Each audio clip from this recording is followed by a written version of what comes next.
চরমোনাইয়ের পবিত্র মাটিতে আজ ভোররাতে ঘটে গেল ইতিহাসের এক অভূতপূর্ব ঘটনা।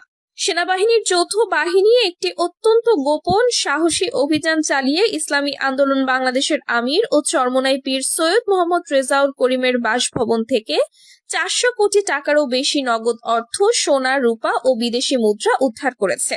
এই বিপুল পরিমাণ অর্থের সঙ্গে পাওয়া গেছে অসংখ্য বিদেশি পাসপোর্ট, ভুয়া ভোটের আইডি কার্ড, বিএনপির নতুন সদস্য পদের ফর্ম এবং একটি গোপন ডায়েরিতে লেখা জোট ছাড়ার পর বিএনপিতে যোগ দিলে কত আসন পাবো নামের একটি হিসাবের খাতা। সেনাবাহিনীর মুখপাত্র মেজর জেনারেল আহমেদ খান সকাল 10টায় জরুরি সংবাদ সম্মেলনে বলেন, আমরা গোয়েন্দা তথ্যের ভিত্তিতে জানতে পেরেছি যে জামায়াতের জোট ছেড়ে বিএনপিতে যোগ দেওয়ার পর চরমোনাই পীরের আর্থিক অবস্থা হঠাৎ করেই অলৌকিকভাবে উন্নত হয়েছে।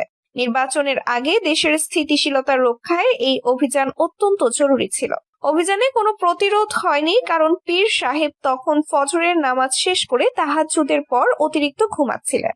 প্রত্যক্ষদর্শীদের বরাত দিয়ে জানা গেছে, ভোর 4টা 30 সেনাবাহিনীর 150 সদস্যের একটি বিশেষ দল হেলিকপ্টার ও সাঁজোয়া যান নিয়ে চরমোনাই দরবারে পৌঁছে দরবারের চারপাশ ঘিরে ফেলা হয়। প্রথমে তারা দরবারের মূল মসজিদের পেছনের একটি গোপন ভূগর্ভস্থ কক্ষে প্রবেশ করে।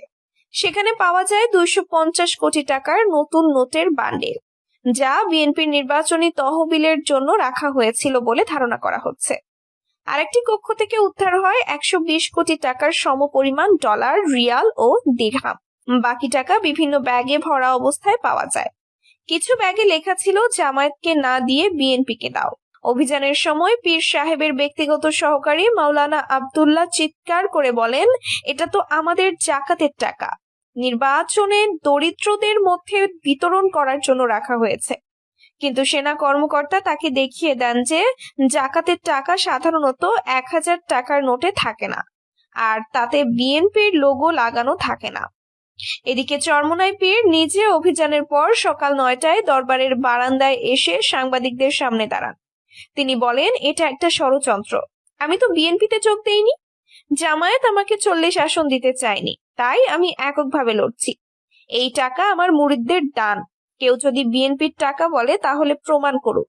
কিন্তু তার কথা শেষ হওয়ার আগেই সেনাবাহিনী তাকে জিজ্ঞাসাবাদের জন্য নিয়ে যায়। স্থানীয় মুরিদরা এখন 2 ভাগে বিভক্ত।